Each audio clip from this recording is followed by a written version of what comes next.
One Wall Street executive would later like CDOs to purifying uranium until you get to the stuff that's the most toxic. Lang Gibson, a former Merrill Lynch CDO research analyst, wrote a novel after the crisis in which a character describes the CDO market as a Ponzi scheme. You can see his point. As the triple Bs were endlessly recycled, CDOs begat CDO squarets, in which triple B versions of CDOs were reassembled into a new CDO, and even CDO qubits reassembled triple B range of CDO squares. The rise of rating arbitrage helped push sale of CDOs from 69 billion in 2000 to around 50,000 billion in 2006. It was an endless cycle of madness. The rating agencies were at the very heart of the madness. The entire edifice would have collapsed without their participation. Get the rating out the door, that was it, says a former S&P executive. Once a tranche of a mortgage bank security was stamped AAA, nobody ever went back and reanalyzed it as it was rebundled into a CDO. We simply assumed AAA was a AAA, says a former Moody's managing director who worked on CDOs. The analysts in structured finance were working 12 to 15 hours a day. They made a fraction of the pay of even a junior investment banker. There were far more deals in the pipeline than they could possibly handle. They were overwhelmed.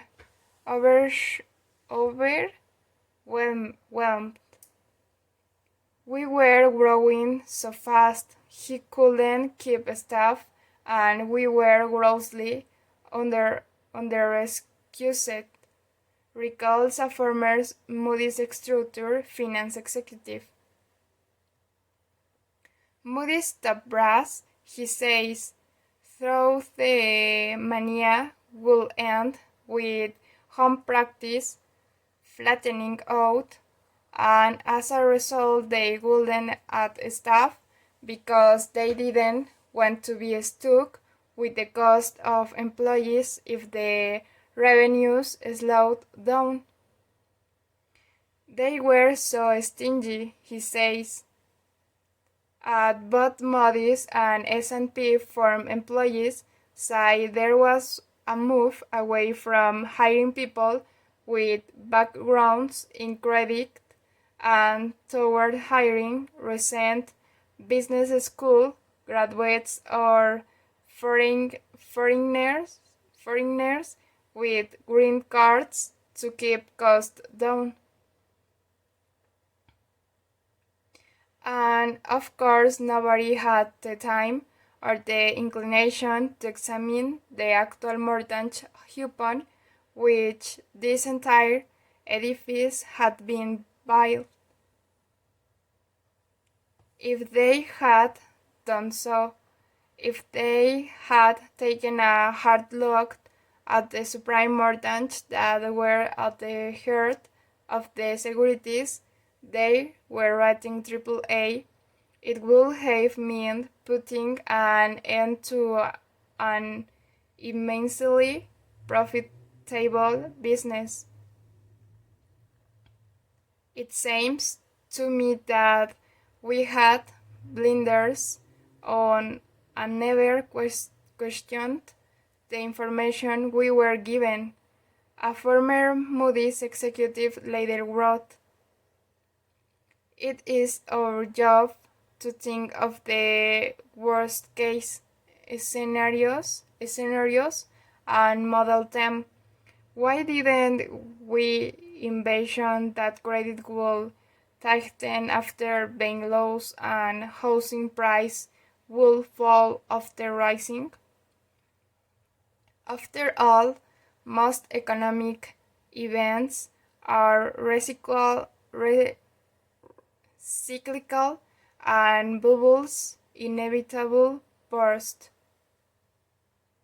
After leaving Moody's, Mark Anderson joined Nomura Securities, where he was the head of structured finance research. At Securitization conference, he would look around at the audience and think to himself, "No one in that room and ever loaned of collect back one red cent. Any schmuck can lend it out. The trick is getting it back." In the fall of 2007, after it all started melting down, Moody's managing director wrote in a memo, "My recommendation is that we do not rate ABS CDOs. The reasoning behind this recommendation is that due to the complexity of the product and multiple layers of risks, it is never possible to have the requisite amount of information to rate, but that had been true long before 2007.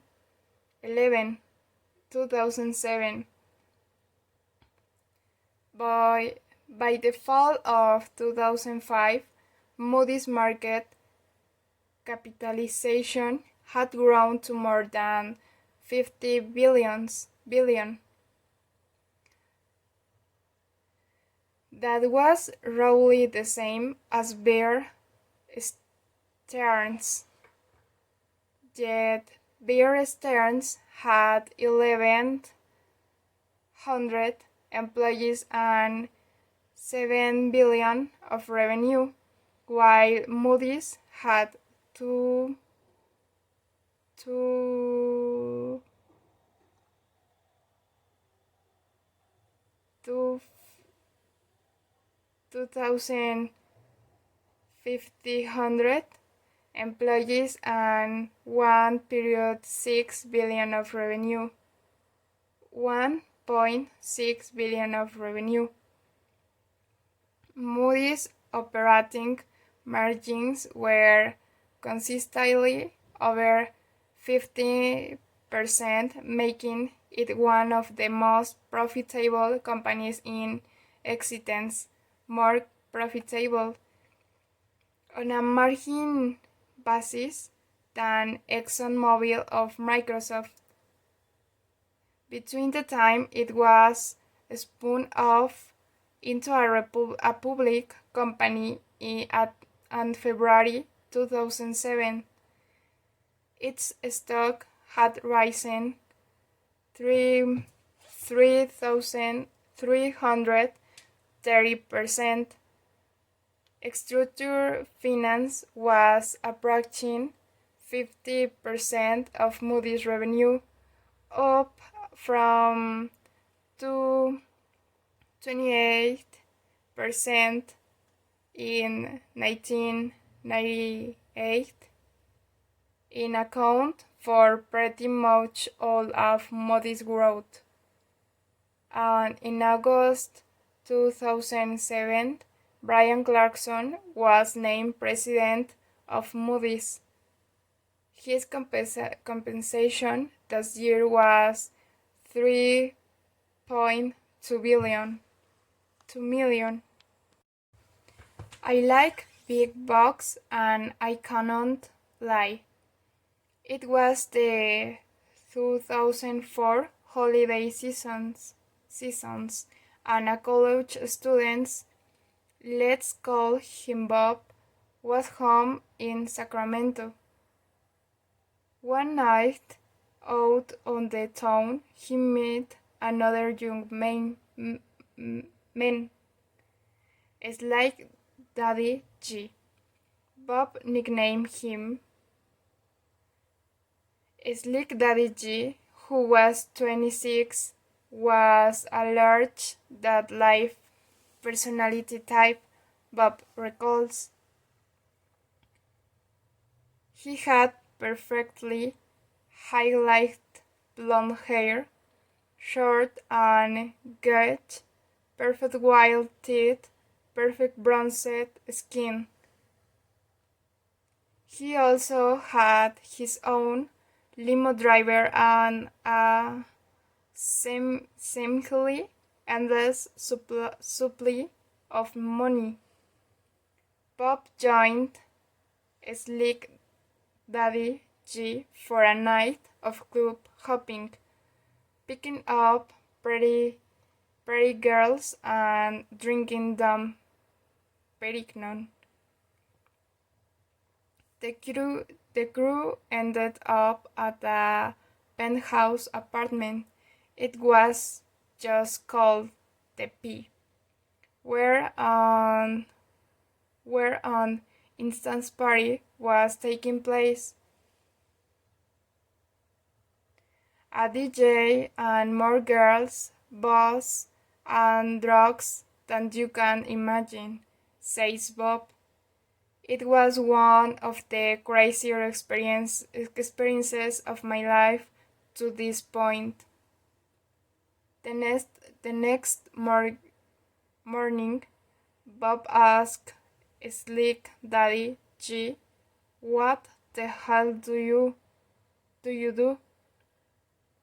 "Americast," came the reply. "I'm in the mortgage business." Incredible.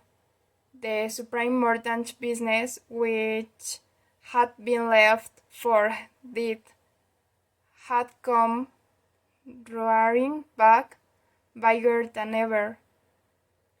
Never mind that most of the mortgage organizers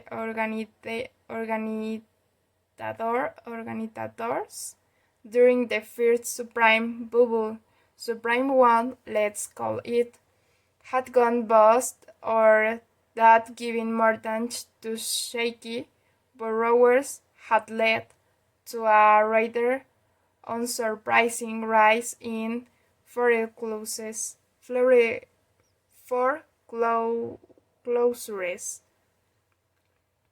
And never mind that the subprime financial model had been very nearly discredited. Subprime 1, says Josh Rosner, was the petri dish. The second subprime bubble was as wild as anything ever seen in American business. During subprime 2, kids just out of school, sometimes high school, became loan officers, some of them pulling down $30,000 of $40,000 a month. Slick Daddy G told Bob that in one especially good month he took home 1155. In some places, like America's Sacramento officers, where Bob had taken a job in 2005, drug usage was an open secret. Former loan officers say, especially coke and meth, so that the loan officers could sell 14 hours a day, and the money poured in. It wasn't just American either. In 2006, at a Washington Mutual retreat for top performers in Maui, employees performed a rap skit called "I Like Big Bucks" to the tune of "Baby's Got Back." The crew repeat, "I like big bucks and I cannot lie. You Morton's brother can Denny. That when the drugs rolls in like you're printing your own cash and you gotta make a splash, you just spends like it never ends, 'cause you gotta have that big new Benz. That triggered Supreme 2. Beside some very short memories was Alan Greenspan's decision to push interest rates down to near historic lows during the first few years of the new century to keep the economy from faltering. He was reacting to the bursting of the internet bubble. Low interest rates drove down mortgage rates, making home purchase more attractive while driving up investor demand for yield. And despite the rampant lending abuses that characterized Subprime 1, the government continued to smile on the subprime phenomenon because of its supposed benefit in helping more Americans buy homes. Naturally, Greenspan held this view, where one more marginal applicants would simply have been denied credit. Lenders are now able to quite efficiently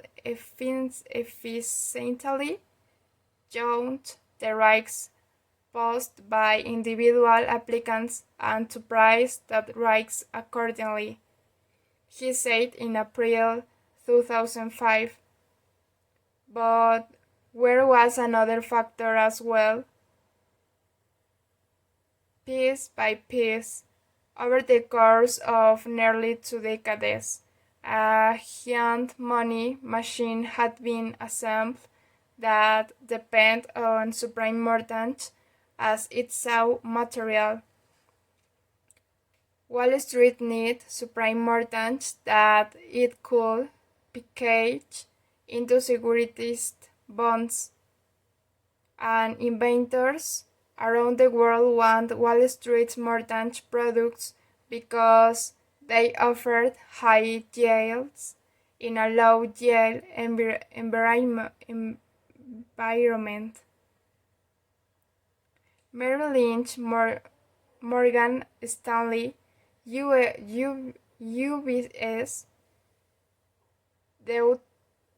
Deutsche Bank, even Goldman Sachs, which had stayed away from Subprime 1 to a small free, moved heavily into the business.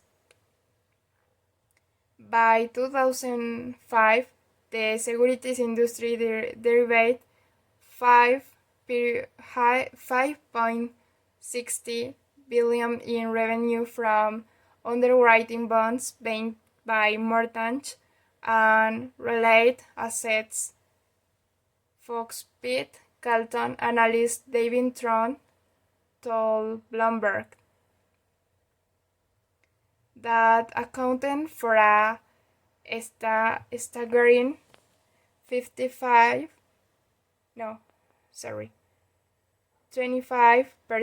of all bond underwriting revenue.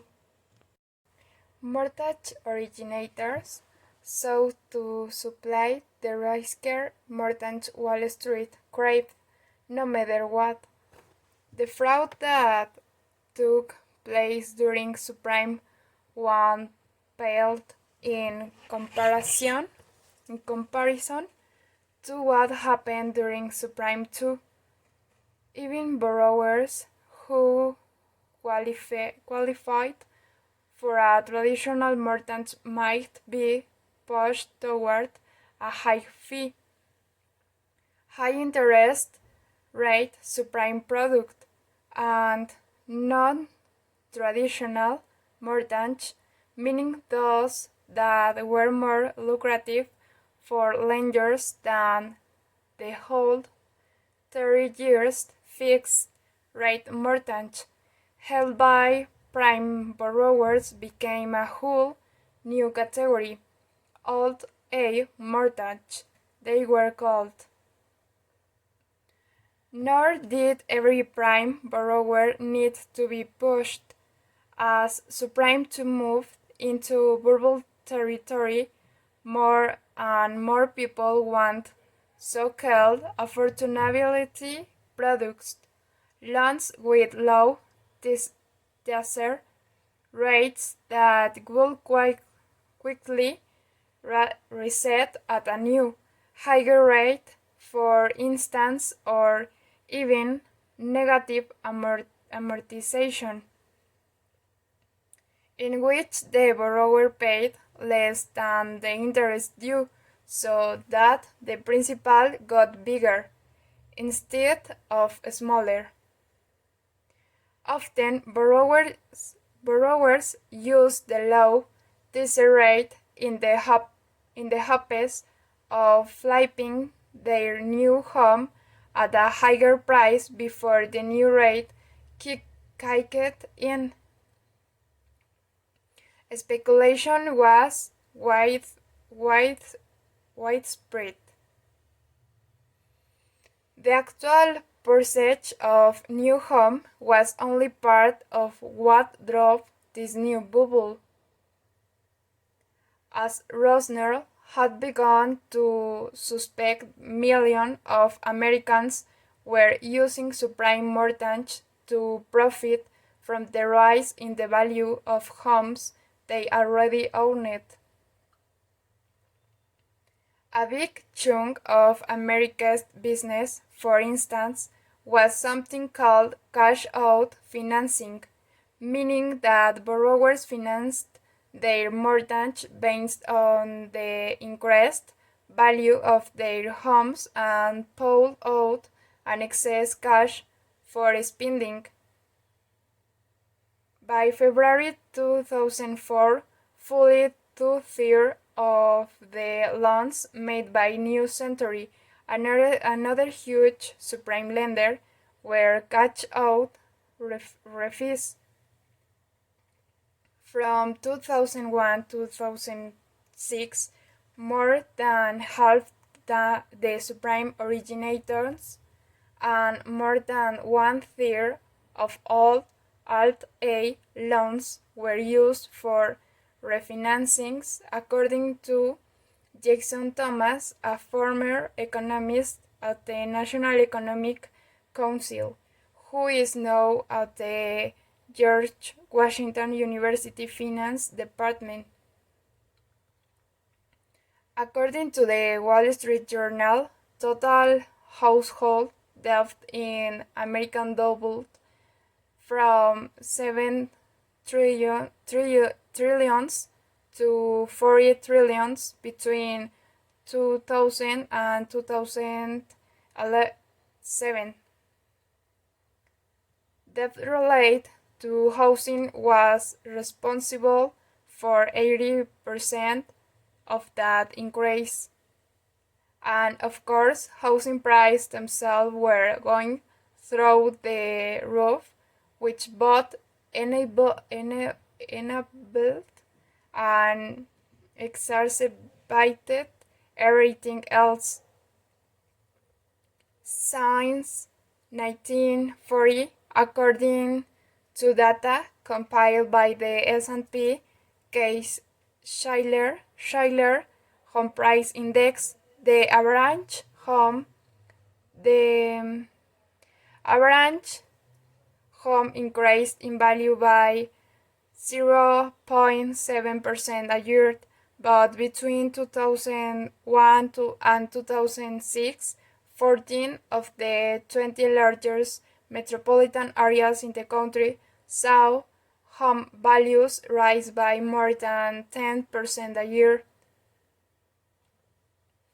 Median home price in hot areas like Phoenix and Las Vegas increased by an inflation at just 80%. The ratio of home price to income, which had hovered between 2 and 4 since the Great Depression, shot up in some places to as high as 12, according to data collected by the financial blogger Paul Kedrowski. During subprime 1, the new subprime companies had been marginal players in an enormous housing industry. In subprime 2, the subprime companies dominate the industry. Washington Mutual turned itself into the biggest thrift in the country by moving aggressively into the risky forms of subprime lending. New Century and Option One, big players during subprime 1, became multi-billion-dollar companies. And then there was Americast. In April 1996, Ronald Arnold moved out of the house he shared with his wife of 37 years, Miriam Sally Arnold. During their divorce proceedings, he told her that because things were not going that well with his business, her financial future would be uncertain unless she settled quickly. She later alleged in a court filing, "Please do not consider this any kind of threat," Arnold's lawyer told her in a letter. In the divorce, which was finalized in April 1998, she got $11 million tax-free and their homes in Los Angeles and Palm Springs. Arnold also paid her legal fees. He in turn got full control of his brand new company, America's Capital Corporation, or ACC. As it turns out, Arnold's financial future was spectacular. In the spring of 1997, before the divorce was concluded, Arnold had spun off a division of Long Beach in an initial public offering. Arnold's name was mentioned only once in the offering documents as the owner of 60% 99.9% of the parent company. His company sold all of its shares to outside investors, wrapping a little over 120 million in the process. A few years later, the new publicly held Long Beach was sold to Washington Mutual, marking the Thrift's entry into subprime lending. By then, however, Arnold was already in the process of creating a new subprime empire under the umbrella of ACC. His most promising new venue was Americast. ACC became a holding company for more than a dozen entities, including Americast and Town and Country, two retail subprime lenders with their own sales force, and Argent, which sold loans through independent brokers. According to the American Banker, from 2001 to 2004, ACC's loan volume grew more than 12-fold to $82.7 billion, putting ACC atop the list of subprime lenders that year. According to figures published by the Los Angeles Times, between 2002 and 2004, ACC generated $7.6 billion in revenue and earned $2.7 billion in profits. Americas itself made more than $80 billion in loans in 2004, its peak year. In some ways, Arnold followed his old playbook. He made high-priced loans to people who would eventually have trouble paying them back, and he sold the loans to Wall Street. But he did it on a much bigger scale than Long Beach, boosted by a massive advertising campaign. Americas paid $2.5 million a year for the naming rights to the Texas Rangers Stadium, and another roughly $3 million to sponsor the Rolling Stone, a bigger bank tour in 2005.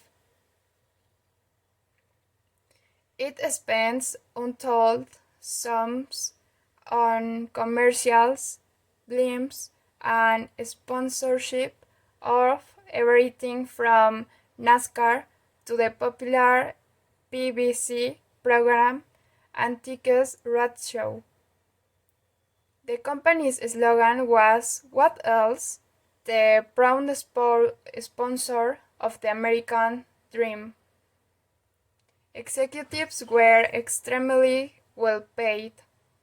Wayne Lee, who had worked for Arnold since 1990, spent 1 year as America's CEO before quitting in the spring of 2005.